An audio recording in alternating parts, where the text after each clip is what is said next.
Nós nos demorávamos nesse estado da alma já por um bom tempo, mas nenhum de nós dois tomava uma atitude de voltar à normalidade. É como se desejássemos que esse momento perdurasse para sempre.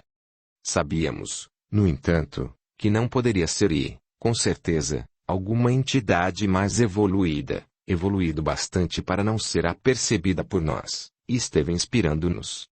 Então, algo, como se fosse um pensamento próprio, mas dotado de uma vontade diferenciada, envolveu-nos e ambos sentimos a necessidade de parar, e foi meu amor quem se pronunciou. Júlio, paremos por hora, pois temos a eternidade pela frente. Sou e serei sempre sua. Nós nos levantamos e rumamos para casa. Acredito que já passava da meia-noite. Chegamos um selinho nos lábios, um abraço amoroso, uma boa noite, meu amor, e fomos para a cama descansar, pois o dia havia sido agitado, mas, divinamente proveitoso. Haviam transcorrido 2 anos de nossa visita a Maria Antonieta.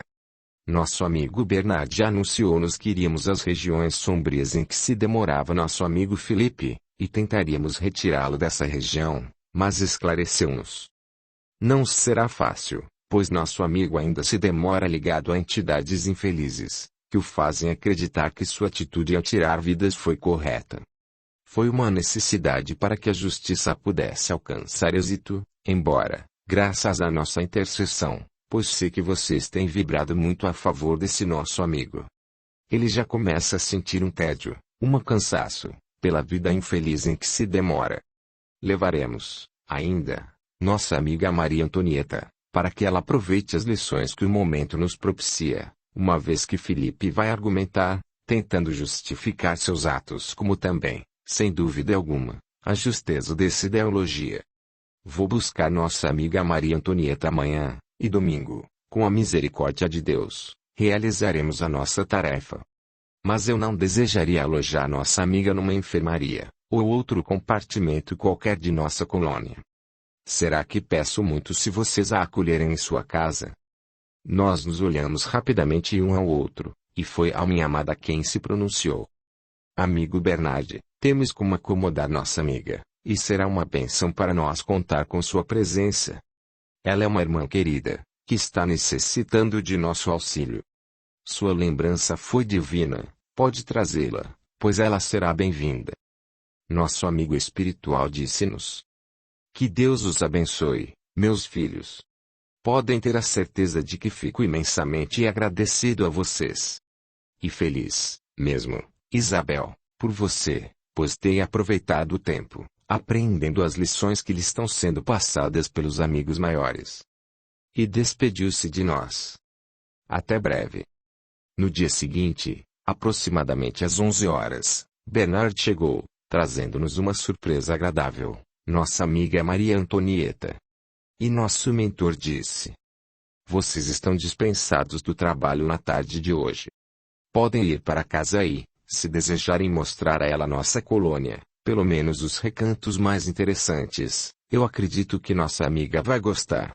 Já tomei as providências necessárias, e vocês serão substituídos nas suas tarefas. Abraçamos a recém-chegada com muito amor e carinho, agradecemos a Bernard a surpresa, e fomos para casa. Mostramos a Maria Antonieta nosso recanto íntimo. Ela nos perguntou como havíamos conseguido e, para não lhe passar a impressão de que havíamos sido privilegiados, dissemos que trabalhamos muito, nos esforçamos e conseguimos nossa casinha. Informamos-lhe que ela dormiria no quarto com Isabel, e eu ficaria no sofá da sala, não por desentendimentos, mas, para acolher melhor uma amiga espiritual. Nesse momento, sequer uma lembrança de meus momentos na terra, ao lado dessas mulheres, manifestou-se. Via em uma delas o amor de minha eternidade, e na outra, uma amiga querida, que naquele instante necessitava de auxílio. Saímos e nossa primeira meta era visitar o Bosque das Águas, como era denominado o local. Embora estivéssemos morrendo de desejo de caminhar abraçados, Isabel e eu nos caminhávamos de mãos dadas, pois entendíamos que estaríamos provocando em nossa amiga lembranças de seu amado, e dos momentos felizes que viveram, pois possivelmente essas lembranças a fariam triste. Pretendíamos oferecer-lhe muitas alegrias, disposição e ânimo para o dia seguinte, pois nossa amiga querida iria precisar de tudo isso. Minha amada entendeu o meu comportamento e convidou Antonieta que enlaçasse o seu braço ao dela. Mais alguns minutos e nós chegamos ao bosque. Nós demoramos ali por um bom tempo, apreciando a beleza que nos era propiciada pelo plano maior. Diante daquele quadro maravilhoso e nesse momento, minha amada disse à minha ex-esposa: amanhã recolheremos o seu Felipe e então você estará vivendo a felicidade plena, pois só vivemos a legítima felicidade quando estamos ao lado do amor verdadeiro de nossa vida. Antonieta olhou sorrindo para Isabel e disse-lhe: e você já encontrou o seu, não é, minha querida amiga? Sim, respondeu o amor de minha vida, e você o seu? Amanhã, se Deus quiser, nós o resgataremos da região em que se demora. Um sorriso de satisfação e felicidade foi a resposta apresentada por Maria Antonieta. Mas, como tínhamos ainda muito o que contemplar, pois a colônia era grande e nos apresentava muitos recantos maravilhosos que não teríamos tempo para apreciá-los e pretendíamos aproveitar ao máximo a nossa tarde, oferecendo atrativos divinos, que renovassem os ânimos de nossa amiga, pusemo-nos a caminho do bosque da música. Ali apreciaríamos músicas maravilhosas, que nos acordariam sentimentos sublimes.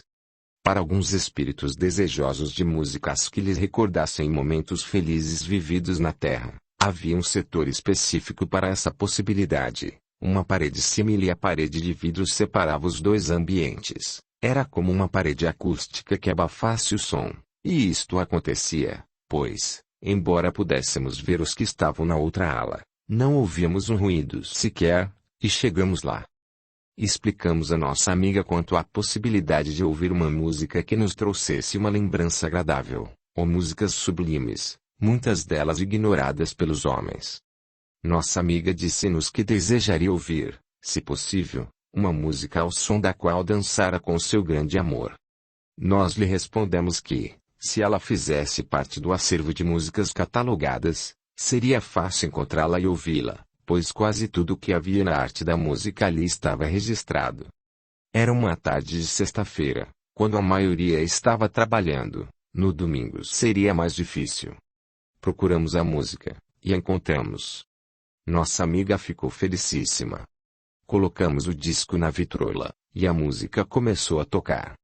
Maria Antonieta puxou minha amada, abraçou-a e dançaram a música juntas. Nossa amiga dançou de olhos cerrados. Isto queria dizer que ela estava revivendo a doce lembrança, de momentos agradáveis que jamais se apagariam da memória. Terminada a música, ela agradeceu a minha querida dança, dizendo-lhe: obrigado, minha amiga.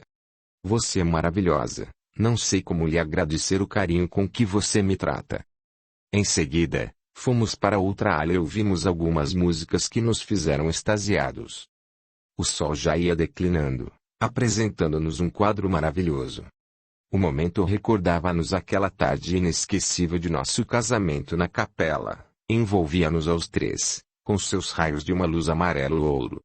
Eu não resisti, acheguei-me à mulher de minha eternidade, e dei-lhe um selinho nos lábios. Antonieta notou e dirigiu-nos a palavra, dizendo: vocês, com certeza, tiveram um momento de felicidade inesquecível ao pôr do sol. Minha esposa respondeu-lhe: sim, o nosso casamento, na capela, deu-se ao pôr do sol. Minha querida, dando a entender que era uma amiga verdadeira, detalhou os acontecimentos que se deram nessa tarde. O nosso casamento, a mulher detalha, mesmo, o que quer, o que deseja explicar, e Maria Antonieta lembrou-me. Eu lhe disse, Júlio, que você estava visitando a fazenda, com muita frequência, e que a sua presença constante na fazenda não se fazia na intenção de visitar seu amigo. Você estava garimpando e encontrou uma pedra preciosa. Minha amiga Isabel, se você desejar, numa hora com mais tempo, você me conta esse romance, pois parece interessante, mas o mais importante é que vocês estão felizes, pois percebo a sua felicidade. A seguir, visitamos a biblioteca de nossa colônia, que era enorme e ficava localizada no meio de uma floresta, pois o recanto em que ela se localizava era repleto de árvores. Para entrar nela tínhamos uma trilha de pedras. O sol nesse momento já estava quase se escondendo no horizonte. Seus últimos raios refletiam-se na cúpula das árvores. Mais uns 15 minutinhos e ele se poria, para só reaparecer majestoso, no dia seguinte. Entramos, e Antonieta ficou assustada com a infinidade de livros que estava depositada nas prateleiras. Eram obras científicas, romances, contos, filosofia etc. As obras científicas estavam catalogadas nas prateleiras, por ordem temática, por exemplo. As de anatomia e fisiologia, as de astronomia, de física, de química, e assim por diante. Fomos atendidos por um rapaz simpático, que nos interrogou se havíamos encontrado a obra que desejávamos. Se necessário, poderíamos contar com a sua colaboração. Respondemos-lhe que não tínhamos em mente nenhuma obra definida, somente estávamos mostrando a biblioteca à nossa amiga, que nos visitava na colônia. Agradecemos-lhe a atenção, e dissemos que, se necessitássemos de sua ajuda, o procuraríamos. As mulheres apaixonaram-se pelas obras românticas, pegavam o livro, liam o prefácio e entendiam que este deveria ser muito bom. Eu já tinha preferência pelas obras científicas. Depois de muito folhear livros, despedimo-nos do bibliotecário e saímos. Não havíamos lido nenhuma obra, mas sentimos-nos realizados. Demoramos 2 horas na biblioteca. Já eram 21 horas, e propusemos a Maria Antonieta passear pelas alamedas da colônia, pois esse passeio nos ofereceria uma paz maravilhosa.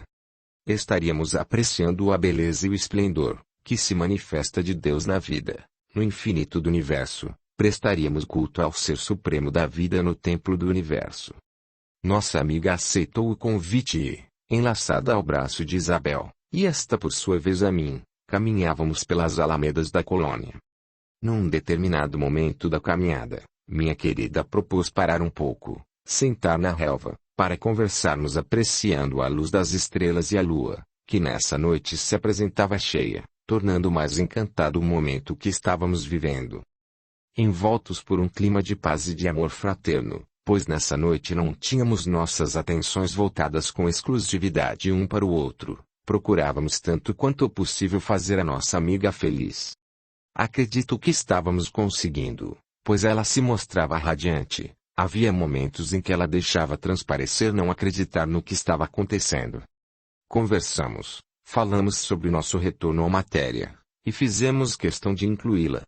Em certo momento da conversa, ela não resistiu, abraçou minha esposa e deu-lhe um beijo carinhoso no rosto. A seguir, buscou o meu e beijou-me, dizendo-nos: "Vocês são maravilhosos." Minha amada lançou-me um olhar e sorriu. Envoltos nesse enlevo divino de amor e amizade, não vimos as horas passarem. Já era tarde da noite. Levantamo-nos e fomos para casa. Ao chegarmos, despedimo-nos com boa noite, e eu dei um selinho na minha amada, e dormimos. Acordamos na manhã seguinte às 5 horas. Preparamo-nos para o grande momento, pois estaríamos colaborando com nosso amigo Bernard a resgatar Felipe, que ainda sofria em regiões inferiores. A mais eufórica era nossa amiga Maria Antonieta, afinal estaria acolhendo em seus braços o amor de sua vida. Não tivemos que esperar muito, e nosso mentor querido chegou. Cumprimentamo-nos e ele nos perguntou: "Estão preparados para a divina empreitada?" "Sim", respondi eu, "pelo menos espero que sim." O amigo sorriu e pusemo-nos a caminho.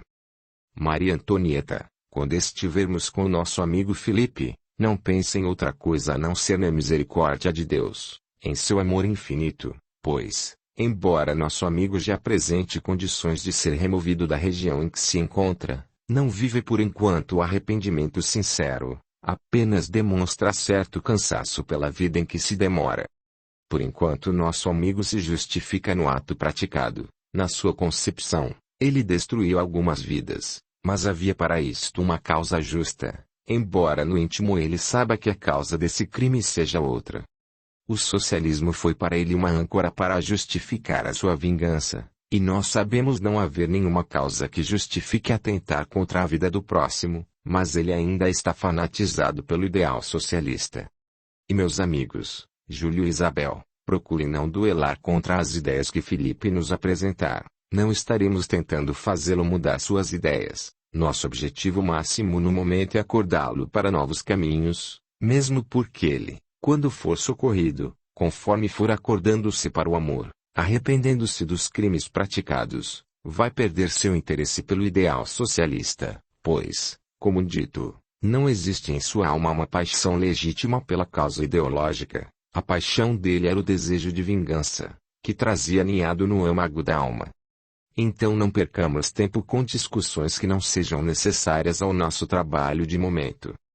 Havíamos chegado. O ambiente em que caminhávamos agora era nebuloso, sombrio. Com certeza, Isabel, Maria Antonieta e eu não saberíamos para onde nos encaminhar nessa região nebulenta e sombria, mas nosso amigo Bernard já era experiente nessa modalidade de trabalho, e já havia traçado um projeto para esse atendimento, pois caminhava seguro, como quem já tem definido o caminho. Desejei questioná-lo a respeito, mas entendi que a hora não era propícia para qualquer conversação que não fosse extremamente necessária. Logo avistamos um vilarejo, em que havia várias casas, algumas construções que mais se assemelhavam a castelos. Entretanto, a extensão desse agrupamento não nos era possível definir, pois a névoa escura nos impossibilitava de presenciar a sua extensão. Nesse momento do caminhar, já éramos observados por várias entidades. Algumas delas demonstravam apenas curiosidade, outras, entretanto, deixavam transparecer rancor e agressividade em seu olhar. Bernard informou-nos baixinho. Procurem não fixar os olhos em nenhum dos nossos amigos, pois alguns deles aguardam apenas uma oportunidade para iniciar suas provocações, e este acontecimento estaria pondo a perder nosso projeto. Caminhemos um pouco mais e estávamos à porta de um castelo. Quem o construiu demonstrava tendências fortes para a sombra, pois toda a construção havia sido pintada de um cinza escuro. Bernard bateu na porta. Aguardamos alguns momentos e um homem alto e carrancudo, sem o cerrado, atendeu-nos. O que desejam aqui? Nosso amigo espiritual respondeu-lhe. Desejamos ver Felipe. O grandalhão perguntou. O que o senhor ou os senhores são do Felipe? Bernard informou-lhe que éramos muito amigos. O homem lançou-nos um olhar de desconfiado e entrou. Aguardamos por alguns minutos, e Felipe surgiu à porta, apresentando em sua fisionomia um ar de desconfiança, mas, quando notou a presença de Maria Antonieta, sorriu. Pensamos que ele viesse abraçá-la, entretanto ele se conteve, fazendo-lhe esta pergunta. Por onde você tem andado neste tempo todo? Eu a tenho procurado nas trevas, e encontrei o núcleo das sombras em que você se demorava, mas os responsáveis pelos habitantes dessa região me informaram que você havia sido visitada por entidades enganadoras, sem propósito algum, espíritos que induzem os que lhe permitem, aqueles que não têm um idealismo, como o que temos, seduzindo-os, fazendo-lhes uma lavagem mental, que esmorece os mais nobres e belos ideais que o ser carrega, de justiça e de dignidade própria. Será que você se entregou a eles, esquecendo nosso compromisso assumido com o socialismo? Nossa amiga olhou para Bernard como a pedir-lhe socorro, pois não sabia o que responder. Ele, tomando da palavra, disse a Felipe. Amigo, viemos ao seu encontro, sem qualquer preocupação ideológica, mas porque Maria Antonieta o ama muito. O amor que ela sente por você supera qualquer movimento ideológico da Terra. Será que, depois que você deixou o corpo de matéria, se extinguiu o amor que você sentia por ela? Acredito que não, e mais. Eu sei de seu passado, sei que seu amor à ideologia socialista é apenas uma justificativa que você encontrou no desejo de vingança, que envolvia o âmago do seu ser. As vítimas de seus crimes haviam levado você à humilhação, você se sentia desonrado, era preciso levar a honra, pois eles haviam caluniado você diante da mulher que você amava e pretendia desposar. As calúnias apresentadas por eles estavam solidificadas por provas documentadas, embora tudo isso fosse forjado. Realmente, nesse momento, você não merecia viver essa prova, eu digo neste momento porque, sem dúvida, em algum lugar do passado você criou essa causa, uma vez que não existem efeitos sem causa, sejam estes bons ou maus, Mas você não havia prejudicado ninguém de maneira intencional na vida presente. Filipe, esta é uma oportunidade divina, que a providência lhe oferta, para que se redima, pois você está fadado à evolução. Evoluir é uma fatalidade. Deus concebe-nos a vida, dota-nos de inteligência e de amor, e nos faculta o livre-arbítrio. A partir de então, a vida nos pertence, somos os construtores de nosso próprio destino. Entretanto, meu amigo, não se esqueça de que a lei divina, em sua vigência, se manifesta em dualidade. De um lado ela nos fataliza a evolução, a felicidade e a luz, do outro, outorga-nos o direito irrevogável de escolhermos os meios de conquistar essa evolução. Mas o que não devemos esquecer é que evoluímos de maneira inteligente, obedientes aos desígnios do Criador, ou nos demoramos rebeldes, transgredindo a lei divina, e evoluímos pelo processo da dor, vivendo reencarnações tristes e precárias, como um débil mental, um paraplégico, um surdo-mudo, por exemplo. Então, meu amigo, quer demorar-se como um masoquista inveterado, aguardando que a dor e o sofrimento busquem você? Então esse Deus que as religiões ensinam é um Deus de amor, de misericórdia. Quando não o atendemos, ele nos pune por meio de uma lei implacável. Onde estão a misericórdia e o amor de Deus? Pois, se tivesse realmente amor por sua criação, nos estaria criando perfeitos, sem que vivêssemos a necessidade de sofrer. Criou-nos perfeitos, sim, pois nós somos perfeitos em essência, somos vidas derivadas de sua vida. Entretanto, ao conceber-nos a vida, manifestou nesta seus atributos divinos como potenciação, e a nós cabe maturá-los através do tempo, fazendo uso de nosso livre-arbítrio, escolhendo os caminhos e os meios para fazer nossa evolução, transformando-nos em herdeiros de sua obra. Mas, pelo que eu entendo, você desejaria que Deus nos houvesse criado robôs, sem vontade própria, sem iniciativa, como uma máquina programada a desempenhar algumas tarefas.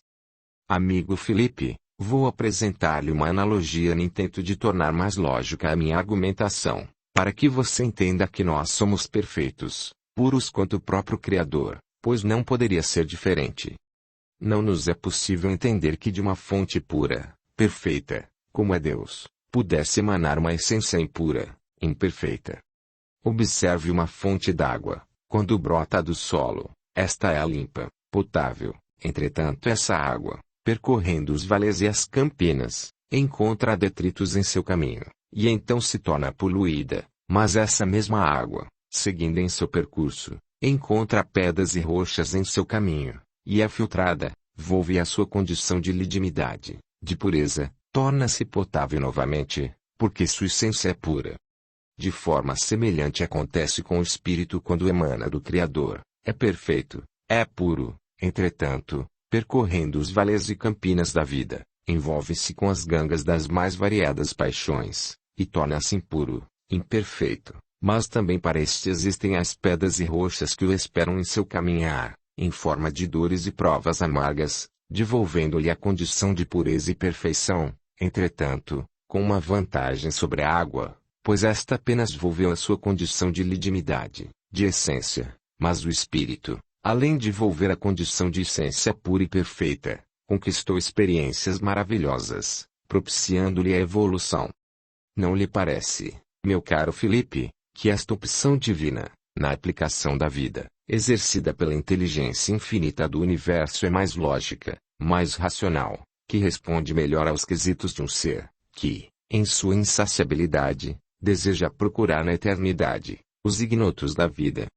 Mas, além da lógica e da racionalidade por mim apresentada, eu entendo que existe um fator infinitamente mais forte do que a lógica e a razão, o amor.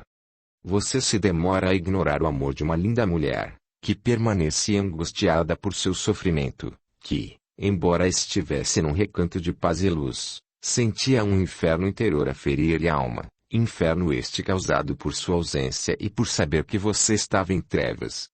Onde jogou os votos de amor que você lhe apresentou um dia, ou será que esse amor nunca existiu? Seus sentimentos não passavam de uma aparência, uma farsa. Não, Filipe. Sinto em minha alma que esse amor ainda envolve suas entranhas mais profundas da alma, mas, infelizmente, você lhe bloqueia sua manifestação. Entretanto, você não poderá retê-lo para sempre, ele vai explodir a qualquer momento. Queira Deus que você não desperdice este minuto. Se o desperdiçar, os séculos futuros estarão visitando a sua alma atormentada, procurando desesperadamente esse amor que renegou. Nesse momento do diálogo, Felipe não resistiu, avançou ao encontro de Maria Antonieta, abraçou-a, chorando e dizendo-lhe: Minha querida, eu a amo, não posso perder você. Os meus momentos longe de sua presença foram tristes, frios, sem uma razão para viver. Se for possível, se minha vida não estiver condenada para sofrer para sempre, eu desejo estar com você onde estiver. Maria Antonieta apertou em seus braços, como quem reencontrara seu patrimônio divino e, derramando sem lágrimas, respondeu-lhe: Meu amor, doravante me sentirei no paraíso, pois onde quer que eu esteja, tendo-o a meu lado, eu estarei no paraíso. Meu amor, não podemos viver um sem o outro. Nesse momento Isabel e eu estávamos com os olhos marejados de lágrimas, e Bernard disse a Felipe que seria conveniente entrarmos para evitar a curiosidade das entidades que habitavam aquele sítio sombrio. Entramos e os dois permaneciam abraçados, como se não quisessem soltar-se mais. Entretanto, Felipe começou a sentir uma fraqueza forte, e informou-nos que começava a sentir as dores que o liberaram do corpo de matéria. Nosso mentor querido informou-lhe que, ao descentralizar a mente, desbloqueando-a, ao entregar-se à força do amor, liberar o rio caudaloso da evolução, retirando a comporta que retinha o fluxo infinito das águas evolutivas e se fazia presente em sua vida, a vigência da lei divina, apresentando-lhe as desarmonias em que ele houvera se projetado, e que essas dores eram o princípio de sua reharmonização, não precisava temer, já havia tomado providências, em poucos instantes, alguns amigos preparados para conduzi-lo à colônia se apresentariam para recolhê-lo e, a partir de então, estaria começando uma nova vida. Silvério, o homem zarrão que nos atendera, apreciou tudo, estava estarrecido, não sabia o que dizer. Entretanto, Bernard quebrou a sua expectação e disse-lhe: Então, Silvério, você já tem sofrido muito, amargou a violência e o desrespeito à sua pessoa. Tratavam-no como se você fosse um farrapo da vida até o momento em que Felipe escolheu você como seu serviçal, e então você teve um pouco de respeito e tranquilidade em seu viver. Não quer ser recolhido num recanto em que seja amado e respeitado como um filho de Deus, igual a todos os demais? Se você quiser, vem conosco. Seremos seus amigos, e auxiliaremos você. E lembre-o, se você ficar aqui, voltará a ser maltratado. E pior, estarão a responsabilizar você pelo desaparecimento de Felipe. Você tem o livre-arbítrio, meu filho, faça sua escolha.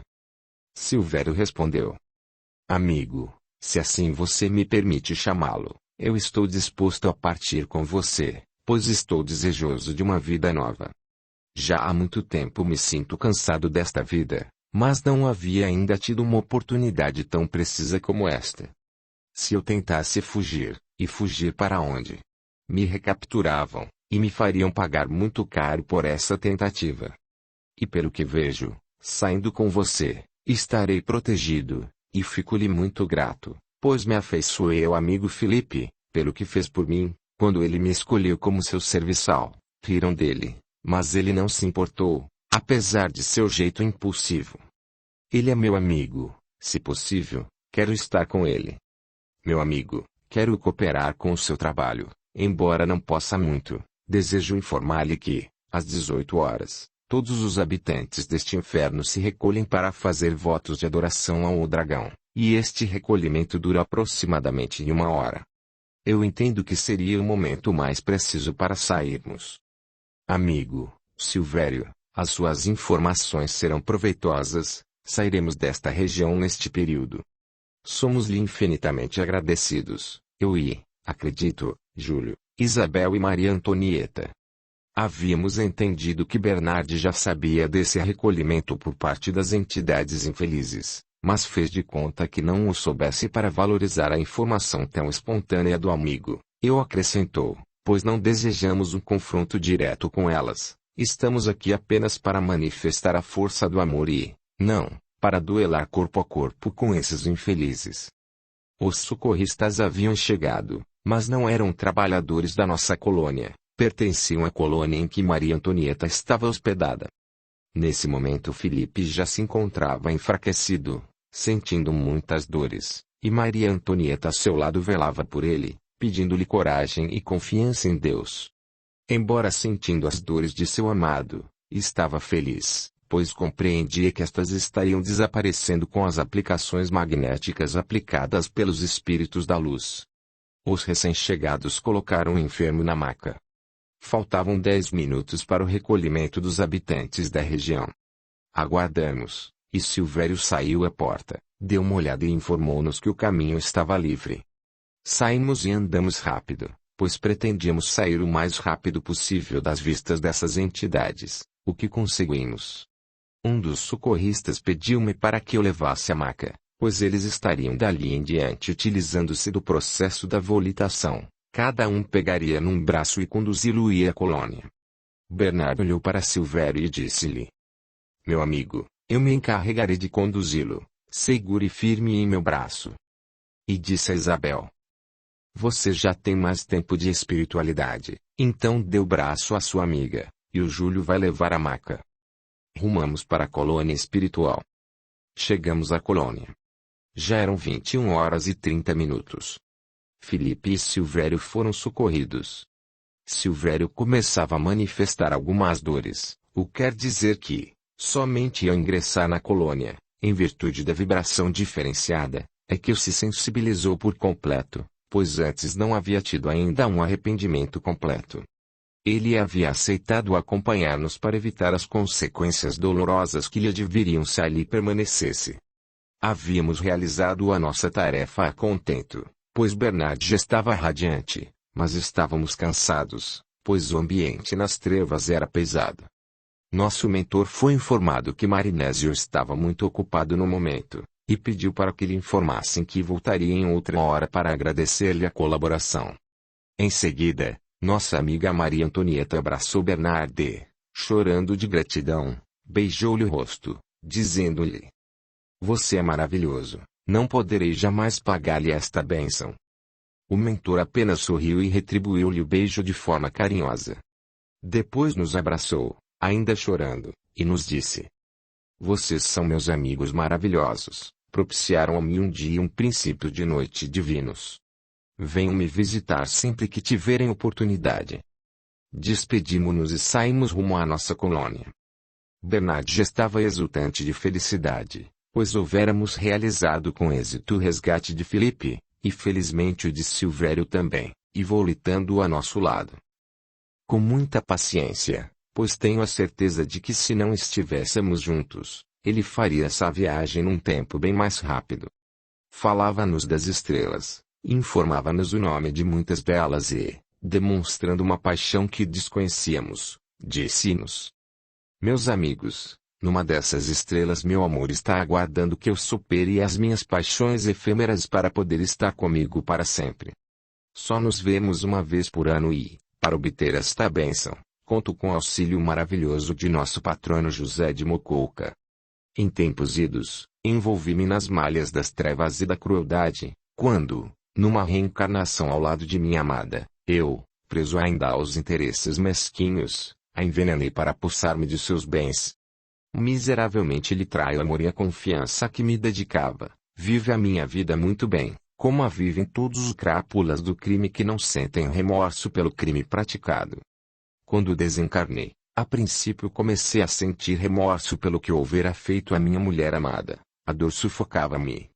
Foi então que os nossos irmãos infelizes me recolheram, me doutrinaram para o mal, ensinando-me a bloquear minha consciência a todo e qualquer sentimento de remorso, e passei desse dia em diante a fazer parte das entidades endurecidas.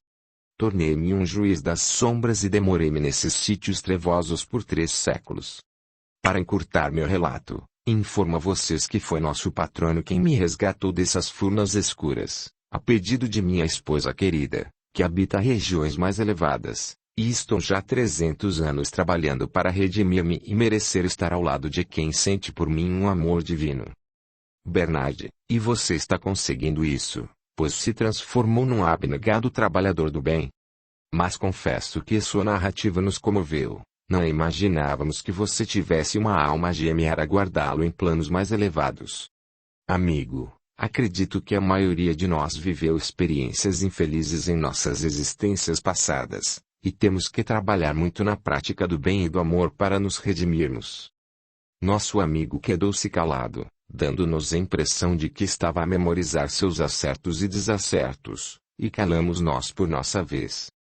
Já era quase meia-noite quando chegamos. Despedimo-nos do amigo maravilhoso, a quem houvéramos aprendido a amar e respeitar. Na despedida, sorrindo, ele nos abraçou, dizendo-nos: confiemos em Deus e trabalhemos sem esmorecimento, pois estamos fatalizados à felicidade. Nós aqui, infelizmente, insistimos em praticar o mal, transgredindo a lei divina. Chegamos em casa. Fizemos ainda alguns comentários rápidos sobre as experiências vividas nesse dia. Como estávamos cansados, deitamo-nos e dormimos, para só acordar na manhã seguinte, e então estávamos dispostos. Isabel, minha querida, você cooperou comigo para que eu pudesse ajudar Maria Antonieta, e com isto eu consegui de alguma forma reparar parte de minhas falhas. Eu gostaria de agir de modo semelhante, referente a Joaquim, seu ex-esposo, não, no sentido de pagar a você o que fez por mim, mas, de retribuir, de ajudá-lo, e pensei em conversarmos com nosso amigo Bernard já a respeito, para ver o que ele nos orienta. O que você acha, meu amor? Júlio, vamos pedir-lhe orientação, pois com certeza nos indicará a melhor atitude a tomar. Entretanto, eu acredito que o Joaquim já está encaminhado, pois obteve a graça da reencarnação. Está recomeçando a vida com a bênção do esquecimento, mas, para que possamos ficar tranquilos, vamos visitar nosso amigo hoje, quando sairmos do trabalho, ocupando o período que passeamos antes de ir para a aula. Tudo bem, meu querido? Após o trabalho, buscamos Bernard, e este nos recebeu como sempre. Afável, pediu-nos para que sentássemos e expuséssemos a dúvida, e desta vez fui eu quem tomou a iniciativa. Amigo querido, ontem nós auxiliamos nossa amiga Maria Antonieta, resgatando Felipe das trevas, e a iniciativa foi de Isabel. Então lhe pergunto, meu grande amigo, será que podemos de alguma forma fazer algo a respeito de Joaquim? Bernardo me respondeu de imediato, parou, pensou um pouquinho e, a seguir, informou-me que Joaquim já fora encaminhado, e estava recebendo o auxílio por meio da reencarnação. Como já lhes havia dito, ele não tem a mesma maturidade espiritual que vocês têm e, como não é a intenção da lei divina castigar, punir, mas, sim, corrigir, ele obteve a benção da reencarnação, reencarnou na fazenda, filho de escravos.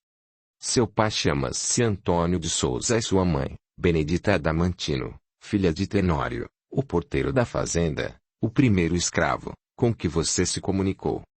Então, Joaquim será neto de Tenório, ele está estudando na escola da fazenda e, a seguir, com a libertação dos escravos, ele vai complementar seus estudos na cidade, vai encontrar uma moça descendente afro, e vai consorciar-se com ela. Nosso amigo vai ser vítima do próprio preconceito que tinha quando fazendeiro, e o preconceito dele, como o de muitos outros, vai fazê-lo sofrer, isto porque ele ainda conserva este preconceito enraizado na alma, e sentirá vergonha de si mesmo por ser descendente da raça africana. Um olhar mais acentuado, uma palavra mal colocada ou uma atitude maliciosa por parte de um irmão infeliz fará eclodir nele o preconceito que traz ainda na sua alma, e o fará sofrer muito. Se não carregasse o preconceito que guarda em seu espírito, não sofreria tanto, pois não se demoraria aguardando uma provocação antecipadamente, o que infelizmente vai acontecer. Esses acontecimentos, porém, fazem parte de sua evolução nesta reencarnação, provavelmente e ele vai esvaziar a taça de seus preconceitos. E quanto a auxiliá-lo, sim, é possível, por ora vibrando a seu favor, mas, quando estiverem reencarnados, vivendo a doutrina espírita, ele já haverá transposto o limiar da morte. Então vocês poderão auxiliá-lo como desencarnado. Nessa época, por meio da autorregressão, ele reconhecerá Isabel e passará a viver um processo obsessivo, tentando vingar-se, quando uma médium lhe permitirá que se comunique. Vocês o esclarecerão, pedindo-lhe perdão e perdoando-o. À luz da nova doutrina, vocês o auxiliarão de forma direta. Agradecemos a Bernard e saímos. Já estava quase na hora de nosso curso começar. O tempo ia passando, maravilhosamente aproveitado por nós. Entretanto, o momento de reencarnarmos estava aproximando-se, e confesso que deixar aquela vida maravilhosa me deixava aborrecido. Lembrar ainda que estaria separando-me do meu grande amor por 27 anos era para mim quase desesperador. Entendi, então, que eu ainda não havia aprendido a renunciar a favor de minha evolução, tanto quanto para dos meus semelhantes, e com essa minha atitude eu acabei envolvendo minha amada. Ela passou a aninhar também a tristeza em sua vida. Acontecia algo semelhante a quando um ente querido está enfermo de uma doença incurável e vai morrer. Numa de nossas idas ao departamento da reencarnação, encontramos Bernard, que com certeza provocará esse encontro. Ele nos convidou a comparecer à sua sala. Não o questionamos, nós o acompanhamos, entramos e nos sentamos. Como de costume, ele foi direto à questão. Meu amigo Júlio, então é desta forma que você recebe uma dádiva divina do Criador? Está sendo ofertada a você a oportunidade de trabalho para que você possa continuar a sua ascensão divina, e você se entristece e se faz abatido, como se estivesse recebendo uma condenação, e o pior é que com isso você tem influenciado a sua esposa. Tentei ainda justificar meu comportamento, alegando saudades da separação, mas obtive dele a seguinte resposta. Júlio, o que são 27 anos de uma separação física para quem tem uma eternidade para se amar? Recomponha-se, meu amigo, modifique sua condição vibracional, pois, reencarnando envolto com essa sua vibração negativa, você já reencarnará vencido, derrotado, e nosso patrono, José de Mococa, espera de você coragem e fidelidade ao trabalho que iremos realizar. O trabalho que desenvolveremos na Terra, antes de ser nosso, é dele. Ele vem encaminhando você para esse momento desde muitos séculos e, graças ao bom Deus, chegamos a um momento promissor. É este o minuto precioso no relógio de sua eternidade. Você é uma alma dinâmica e, embora se haja desviado muitas vezes do caminho que conduzirá você à luz, por causa da sua imaturidade, acredito esteja pronto. Você já fez um bom preparo para superar as dificuldades que a vida lhe apresentará, e não se esqueça, pois nosso amigo divino vai protegê-lo diretamente. Apesar de que ele não possa estar sempre a seu lado, será ele que encaminhará os passos na vida, e ainda será ele quem o libertará de todo o mal, desde que você não procure voluntariamente o mal. Por enquanto ainda você não pode ver esse amigo, pois sua evolução é muito grande e seu perispírito é muito rarefeito. Mas, se você perseverar no bem, conduzindo a sua tarefa no sentido de efetivar os propósitos que lhe estão sendo apresentados, quando deixar o seu corpo de matéria, na espiritualidade você estará a receber o agradecimento direto, verá o seu amigo inesquecível. Não vacile, seja fiel e não desperdice a oportunidade divina. As palavras de Bernard estimularam minha alma. Senti-me renovado, esperançoso, pois eu não sabia que tinha um amigo que se deixava ignoto, amparando-me. Foi para mim uma novidade e, por que não dizer, maravilhosa. Eu me senti outro. O desejo de retornar para a terra, trabalhar, era agora imenso, e intimamente pedi a Deus e a Jesus que me dessem força para que eu completasse minha tarefa.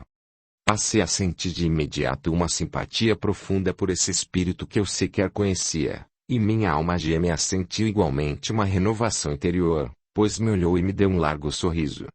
Este queria no mínimo dizer: vamos, meu amor, venceremos. Aproveitamos o tempo, estudamos, trabalhamos bastante e namoramos infinitamente, fortalecendo ainda mais a nossa união. Repetimos várias vezes aqueles momentos inesquecíveis em que nossas almas enamoradas haviam entrado em êxtase perante o templo do universo, divinamente apaixonadas, à luz das estrelas e do luar, que parecia de tudo se aperceber, mas, calado, apenas nos clareava, refletindo sua luz sobre nós, agora não mais com aquele receio que, de alguma forma, prejudicava a nossa estadia no paraíso, pois estávamos no paraíso, estudo, trabalho e amor a exteriorizar-se pelos poros de nosso ser. Foram 68 anos de felicidade, mas estava chegando o momento de reencarnar, era preciso, pois só assim poderíamos conquistar esses momentos para sempre, tanto quanto viver momentos mais sublimes, e estes nos estavam reservados na eternidade. Na noite do dia 8 de dezembro, estávamos indo ao departamento da reencarnação, mas, agora disposto e encorajado, pensava comigo mesmo que significam 27 anos perante a eternidade. E mais. Durante este período terei minha mãe querida como um anjo de amor a proteger-me, a dar-me sustentação e amor, e, em seguida, meu eterno amor a meu lado, dando-me força, coragem, será ela na terra o meu anjo de inspiração. Não tenho motivos para temer, mas, sim, para agradecer. E, antes dos preparativos para a reencarnação, sentei numa poltrona ao lado de meu eterno amor, dei-lhe um beijo carinhoso no rosto, em seguida um selinho nos lábios, dizendo-lhe: meu infinito amor, eu estou indo primeiro, você ainda vai se demorar 2 anos para o retorno, mas eu lhe juro eterno amor, esperarei por você, não terei outra em minha vida, você será o meu primeiro e único amor. Ela me respondeu: seremos, meu anjo. Mais algumas trocas de carícias e, embora eu já começasse a sentir antecipadamente a dor da saudade, resisti a esta, e lhe disse: não vamos chorar, pois este momento é apenas o de um breve até mais. Estamos juntos na eternidade. Levantamo-nos e, quando ia recolher-me para que os técnicos encarregados da reencarnação dessem início à minha internação no corpo de carne, Bernard chegou e sorrindo e disse-me: espere, Júlio, tenho ainda alguma coisa a dizer-lhe. Você reencarnará num momento sublime para a humanidade. Você reencarnará à luz do Espiritismo, nascerá em berço espírita, neste momento inesquecível para a humanidade. O Consolador prometido por Jesus já proliferou no país designado pelo Mestre Divino para ser a pátria do Evangelho. Não perca seu precioso tempo, integre-se ao trabalho doutrinário do Espiritismo, pois eu também irei um pouco mais adiante, pois o Espiritismo necessita de trabalhadores corajosos e sinceros. E terminou, dizendo-me: boa viagem, meu filho. Eu, emocionado, contendo a custo as lágrimas de mais saudades antecipadas, o abracei, e lhe dei um beijo carinhoso no rosto. Aproveitei, dei mais um abraço e um selinho nos lábios de minha alma gêmea, e entrei resoluto. Eu me demorava como alguém que vai viajar, quer fazer essa viagem, mas não quer deixar aqueles que não podem acompanhar-nos. Só me recordo do início de meu processo reencarnatório, então não estarei descrevendo, pois eu ignoro. Apenas me recordo de que alguns amigos desse departamento me aplicaram passes magnéticos, e eu comecei a perder os sentidos. A partir de então, de nada mais me lembro, e só fui recobrar a consciência, quando ainda garoto, comecei a ter as primeiras noções da vida. Audiolivro realizado pelo canal Surya Chand Audiobook. Terceiro capítulo. Retorno. Era o dia 9 de dezembro de 1943, primavera. Parece-me que as coisas boas me acontecem sempre na primavera, mês do Natal. A terra estava em festa, pois nesse mês se comemora a data de nascimento de Jesus. E, às 10 horas de uma manhã radiante e ensolarada, um bebê menino nascia, diferente da reencarnação anterior. Eu retornava à vida da matéria, filho de pais pobres, colonos de uma fazenda na cidadezinha de Monções. Encontraria muitas dificuldades na vida, teria que superar muitos obstáculos, e isso não era capricho sádico do Criador, era consequência das vibrações negativas que eu houvera exteriorizado, e mantendo o ambiente com elas. Eu plasmei essas dificuldades em minha vida, maculei a harmonia que se manifesta do Criador no universo, e nesta existência eu teria que exercer a função de um retificador energético, assimilar essas energias, devolver-lhe as condições naturais, me reharmonizar com a harmonia da vida, com a lei divina. Esta reencarnação seria uma bênção em minha vida, mas não seria fácil.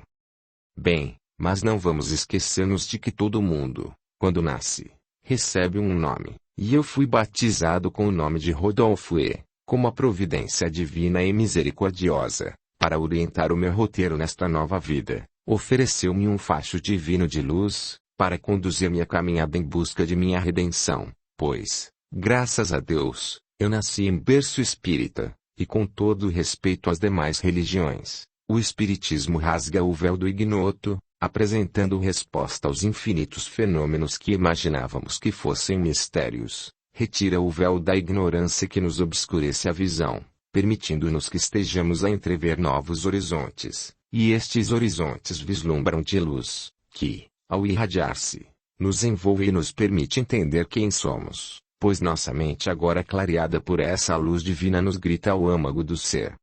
Você é um espírito eterno, vida do Criador, herdeiro de seu reino. Bem, não vou descrever na íntegra minha caminhada com seus sucessos e insucessos, pois tornaria a leitura deste romance muito cansativo.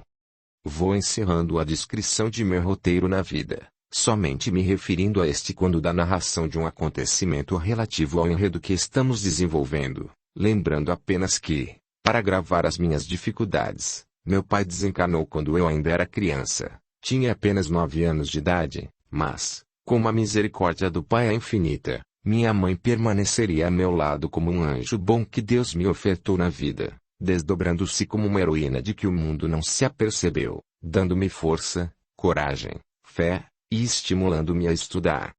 Deus jamais desampara seus filhos. Às vezes vemos alguns irmãos nossos de jornada terrena desesperarem-se quando perdem um ente querido que lhes era o arrimo na vida, alegando que Deus não é bom, pois retirou-lhes aquele de quem dependiam para viver. Entretanto, devemos entender que, quando Deus fecha uma porta, abre uma janela, e não podemos esquecer-nos de que esse acontecimento fomos nós que o imantamos em nossas vidas pretéritas, quando transgredimos a lei divina, e esta lei, por ser misericordiosa, pois é o pensamento de Deus manifesto na vida, abranda-nos o sofrimento e as dificuldades, apresentando-nos meios para que superemos o momento difícil em que nos demoramos. Eu ainda não declinei o nome de meus pais, nada disse sobre eles. Meus pais eram espanhóis, vieram para o Brasil ainda na adolescência. O nome de meu pai era José Francisco, e o de minha mãe, Carmen, a mesma alma maravilhosa que me recebera como seu filho na reencarnação anterior. Então ela se chamava Lourdes, foi ela que me visitou nas trevas em que me demorava, acordando-me para as realidades da vida, e estaria sendo nesta existência o anjo de meu viver. Meus pais ingressaram na doutrina espírita obsediados por entidades infelizes, mas, com certeza, essas entidades estavam incluídas pelo mecanismo da evolução a viver esse momento, pois nada acontece por mera casualidade, tudo tem uma razão de ser. Elas estariam acordando meus pais para a nova doutrina, pois a partir desse momento estes se tornaram espíritas e, ao mesmo tempo, fariam sua evolução espiritual, convertidas, começaram uma vida nova, vida essa que lhes apresentaria um caminho renovador. Haviam-se passado 2 anos, eu já aprendera a andar, quando, no dia 28 de abril de 1946, em Potirendaba, uma cidadezinha do interior de São Paulo, meu amor a portava como um anjo descido do céu, vinha à minha procura, mas eu estava nesse momento distante do local em que ela nasceu. Mesmo que estivesse ao seu lado, demorava-me com a bênção da amnésia que o corpo de matéria provoca, fazendo-nos esquecer do nosso passado. Com certeza, de momento não a reconheceria, mas, conforme sua mamãe me informou mais tarde, meu amor já nasceu com a cor do pecado, morena jambo. Já era uma bonequinha desde o berço, mas, infelizmente, sequer pude dar-lhe as boas-vindas. Mas, como todo bebê, quando nasce, recebe dos pais um nome, minha boneca recebeu também o dela e, como eram muito católicos, deram-lhe o nome da mãe de Jesus, por ser linda, completaram seu nome, com o nome de uma das mais belas flores da natureza, Maria Rosa. Assim como previsto na espiritualidade, reencarnou também filha de pais pobres, teve como pais duas almas maravilhosas, católicos fervorosos. Seu papai chamava-se Roberto e sua mamãe, Iracema. Almas bonitas, amorosas, dignas e honestas, tiveram 4 filhos, 2 homens e 2 mulheres. O mais velho chama-se João, a seguir, minha alma gêmea, Maria Rosa, outra, um pouco mais nova que meu amor, Rosângela, e o caçula, Luiz. A Rosângela e o Luiz estiveram reencarnados na mesma época em que meu eterno amor e eu vivemos nosso romance na fazenda. Importa realçar que os pais de minha amada eram bons cristãos, eram católicos, mas nós espíritas sabemos que todas as religiões são boas. Todas elas ensinam seus adeptos a amarem a Deus sobre todas as coisas, com todas as forças de nosso coração, entendimento e alma, e ao próximo como a nós mesmos.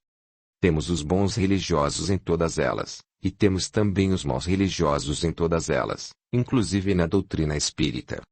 Entretanto, alguns fanáticos desavisados, enceguecidos pelo fanatismo, apontam os adeptos das outras religiões como anticristos. Devemos entender, no entanto, que o anticristo, muitas vezes, está em nosso meio, é nosso companheiro de doutrina, que depõe contra os princípios que abraçamos. Os pais de meu infinito amor deram-lhe a orientação cristã, educando-a para os caminhos do bem e da verdade. Maria Rosa teve um papai enérgico, daqueles que exigia das filhas que estivessem em casa antes ou no máximo às 10 horas da noite. Naquele tempo, isso era possível. Hoje, conforme as convenções sociais, há um progresso, as leis e os costumes evoluíram, e a jovem sai de casa às 10 da noite, para chegar às 6 da manhã, evolução, ora evolução. E eu lhe agradeço infinitamente, pedindo a Deus que o abençoe e que o ilumine, pois zelou por sua filha e me entregou uma flor maravilhosa, linda e intocada, como quando nasceu. Meu querido sogro, sou-lhe eternamente grato. Entretanto, iríamos encontrar-nos algum tempo depois, pois a espiritualidade preferiu retardar o nosso encontro, propiciando-nos essa bênção quando houvéssemos amadurecido um pouco mais. Na adolescência, nós nos demoramos ainda indefinidos, e poderíamos desviar-nos do propósito de nossa reencarnação, perder-nos por caminhos incertos, em que dominam a fantasia e a leviandade. Tanto eu como meu amor trazíamos uma tarefa a continuar. Eu digo continuar, pois houvéramos iniciado na fazenda, na construção da escola, e no ensino que demos aos filhos dos escravos. Esta já era uma proposta do mentor, José de Mococa e, embora não estivéssemos atentos quando deveríamos iniciá-la, conseguimos responder em partes ao propósito de nosso mentor espiritual, mas ele pretende continuar levando avante esse projeto, e é por esta razão, além da necessidade de evoluir, que voltamos, meu anjo e eu. Reencarnamos. Eu já nasci em berço espírita, ela se iniciou na doutrina quando me reencontrou. Fazia apenas 2 anos que nos houvéramos consorciado quando concordamos em fundar uma instituição beneficente, pois este era o primeiro passo a ser dado. Haviam-se passado aproximadamente 10 anos, e fundamos, com o auxílio de um empresário amigo, um centro de assistência às crianças menos favorecidas da sociedade. Num departamento da casa, assistimos essas crianças, oferecendo-lhes alimento e reforço escolar. Conforme reza no estatuto, estamos construindo a escola, cuja primeira parte já está pronta. A princípio, atendemos 700 crianças. Quando terminarmos a segunda parte, serão atendidas 1.400 crianças. O atendimento a essas crianças é gratuito. Elas recebem alimentação escolar, de manhã, um café reforçado, e almoço antes de saírem. As que estudam no período da tarde almoçam e tomam um lanche reforçado antes de saírem. Este é um projeto de nosso amigo espiritual José de Mococa, que alguns de nós abraçamos com intenso amor, inclusive nosso amigo empresário, pois ele é apaixonado por essa obra, tanto quanto eu. Aliás, estamos juntos nesta causa divina. Não vou declinar o nome deste amigo, mas estávamos juntos na época da fazenda. Naquela oportunidade ele não ofereceu verba, mas garantiu o nosso projeto com sua personalidade marcante, com seu destemor e, com a bênção de Deus e a proteção desse Espírito maravilhoso, amigo inconfundível de todas as horas, vamos realizar esta façanha divina. Vamos realizar um sonho de nosso mentor amigo, sonho este que agora é nosso também. Como visto, o amor eterno de minha vida vem cooperando comigo, e eu com ela, na realização de nosso projeto, desde a fazenda, pois foi ela quem teve a feliz inspiração de construir uma escola em sua fazenda, para que eu lecionasse para os filhos dos escravos. Hoje, já na pátria espiritual, com certeza está trabalhando ativamente para a realização de nosso sonho, pois é um sonho seu, meu, e de nosso patrono espiritual. Lembremos aqui que estávamos comprometidos com outros espíritos que conviveram conosco na época de nossa passagem pela Terra. Estes tiveram um relacionamento direto ou indireto com nossa vida e, entre outros, tivemos a reencarnação de Maria Antonieta, que foi a minha primeira esposa. Esta foi, na atualidade, irmã de minha amada, a Rosângela. O Luiz não tiveram uma ligação direta comigo ou com minha esposa, pelo menos na última reencarnação. Entretanto, é bem provável que em vidas outras pretéritas, sim, este amigo foi o líder do movimento socialista de que minha ex-esposa fazia parte. Acredito que existia ligação de outra, ou de outras vidas, entre os dois, se não estavam ligados por laços de amor. Acredito que estivessem ligados por laços ideológicos, pois fora Luiz quem acordara a Rosângela para a ideologia socialista nesta reencarnação, reacendendo-lhe as tendências ideológicas que guardava em latência no âmago da alma. Mas importa confessar que, embora Rosângela tenha sofrido uma influência muito forte dessa ideologia, o que a impediu de aproveitar melhor a doutrina espírita, nossa amiga tem trabalhado bastante a favor dos sofredores e necessitados. Esse trabalho e estudo que ela vem fazendo do Espiritismo tem amenizado um pouco as ideias que socialistas que esta traz como tendências de épocas remotas e acredito que, com os conhecimentos atuais, encontrará forças para desvencilhar-se dessa paixão, que, em muitas ocasiões, infelizmente a tem enceguecido. Espero em Deus que na próxima reencarnação ela se livre dessa ideologia política, que as sociedades já estão aos poucos repudiando. Como vemos, reencarnamos em regiões distantes um do outro, religiões diferentes, eu espírita, ela católica, mas não muito fervorosa. Quando criança, ela ia à missa em todos os domingos, acompanhando o papai e a mamãe, mas, depois que cresceu um pouco, já se achava gente. Não gostava de ir à missa.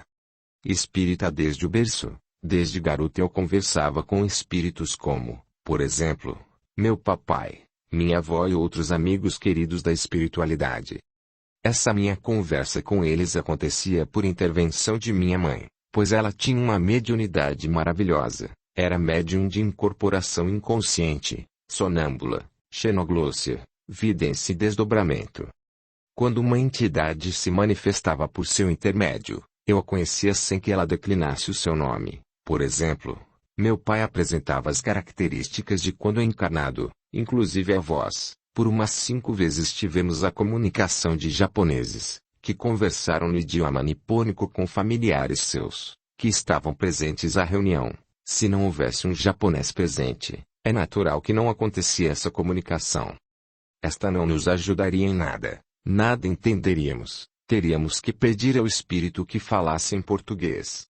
Falar com os espíritos era para mim um fenômeno comum, entretanto isso não me favorecia em nada na minha caminhada evolutiva. Eu contava com 17 anos quando fui afetado por uma infecção na bexiga, procurei um centro espírita, e nosso amigo Bezerra receitou-me um chá, eu me curei da enfermidade da matéria, e comecei a cura de minha alma. Pois comecei a estudar a doutrina espírita. A partir dessa data, comecei a estudar o espiritismo. Ingressei nos cursos oferecidos pelas casas espíritas, mas não permaneci no básico que esses cursos oferecem. Estudei as obras básicas do mestre Leones detalhadamente, li as revistas espíritas que Kardec nos legou, as obras de Leon Denis, Gabriel Delany, Aksakoff, Geley, Emmanuel, André Luiz, Humberto de Campos, enfim as obras escritas por meio da mediunidade do Chico. Interessei-me pela materialização, Estudei e fiz experiências durante 5 anos no grupo espírita de efeitos físicos Padre Isabel. Observei a tipologia, a levitação, a voz direta, a materialização. Numa noite memorável, recebi uma rosa da Princesa Isabel. Materializada, visitei o médium Arigó em Congonhas do Campo, conversei com o Dr. Fritz e visitei outros médiums, alguns deles, possuidores de uma mediunidade aflorada, que destacava a pessoa como um médium, mas infelizmente não era espírita kardecista. Visitei algumas casas de umbanda, pois entendo que, para falarmos com propriedade a respeito de algo, temos que ter um conhecimento sólido daquilo que vamos falar, mas, embora haja estudado bastante, entendo que o Espiritismo encerra, em síntese, infinitas revelações, é como nos disse Emmanuel. O Espiritismo é a religião universal do amor e da sabedoria, que palpita inevitável no coração de cada criatura. É o encontro marcado com as lições do Cristo de Deus. Por mais que o estudemos, extrapolemos, ele continuará apresentando-nos sempre um ignoto, e pensar que já temos doutores de Espiritismo. Estaríamos vivendo caminhos diversificados até o nosso reencontro. Em minha mocidade, fui um jovem nostálgico, contentava-me à espera de algo que eu não sabia definir. Nas noites límpidas demorava-me a apreciar as estrelas, como se elas tivessem algo a revelar-me. Com o passar dos anos, esperava encontrar a mulher de minha vida, quedando-me a pensar: onde andará aquela que me completará a existência? É lógico que a buscava como quem busca uma flor no jardim da vida. A natureza, de fato, apresentava-me uma gama infinita de flores, lindas jovens, mas percebia que essas flores não exalavam o perfume que o fato de minha alma queria sentir, não apresentavam um colorido que deleitassem os meus olhos. Eu não ficava com alguém que eu não sentisse algo mais, aquela química que liga a dois corações, pois entendia que estaria brincando com os sentimentos dessa jovem, e depois a faria sofrer quando lhe dissesse que eu não sentia nada por ela. Quando me havia cansado de procurá-la, acreditando que ela, aquela mulher que eu desconhecia, mas que amava, houvesse ficado na espiritualidade, apareceu-me uma flor simples do campo, mas, tanto quanto era simples e natural, era bela, e seu perfume fez-me estonteado. Senti pela primeira vez, em minha vida jovem, que o amor iria acontecer, estaria a aflorar. Momentos assim são momentos que a gente nunca esquece.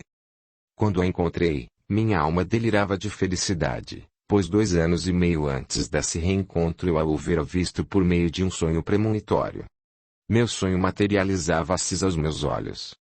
Como ter sonhos premonitórios, que muitas vezes definiam, mesmo, a minha vida profissional já me era hábito, eu entendi, então, que a felicidade me estava sorrindo. Utilizei o processo de praxe, aproximei-me e apresentei-lhe um galanteio. Ela simplesmente sorriu, e eu procurei, nos dias seguintes, aproximar-me mais. Ela estava estudando à noite, falou-me de algumas dificuldades que vivia, entre outras, o francês, e eu me propus a auxiliá-la nessa matéria. As coisas estavam fluindo maravilhosamente bem. Eu achei por bem aguardá-la na porta do edifício, pois trabalhávamos na mesma empresa. Sairíamos juntos, caminharia ao lado dela, e apresentar-lhe a minha proposta de namoro. Uma surpresa desagradável, porém, aconteceu. Ela tinha um namorado, e este a estava esperando à porta. Quando o meu amor se aproximou, ele lhe deu um selinho nos lábios. Confesso que isso foi para mim uma punhalada, e só então percebi que o meu céu não estava tão límpido assim. Uma nuvem negra existia, mas isso eu não havia entendido ainda. Esse acontecimento fora um balde de água fria derramado em minha alma. Comecei a questionar o meu sonho, fiquei mal-humorado, mas eu nunca envolvi ninguém com meus problemas. Quando as coisas não estavam dando certo, eu ficava calado, embora remoendo por dentro, e nesse momento, eu me remoía, e estava sentindo que uma criança sente quando vai colocar o doce à boca e alguém lhe tira.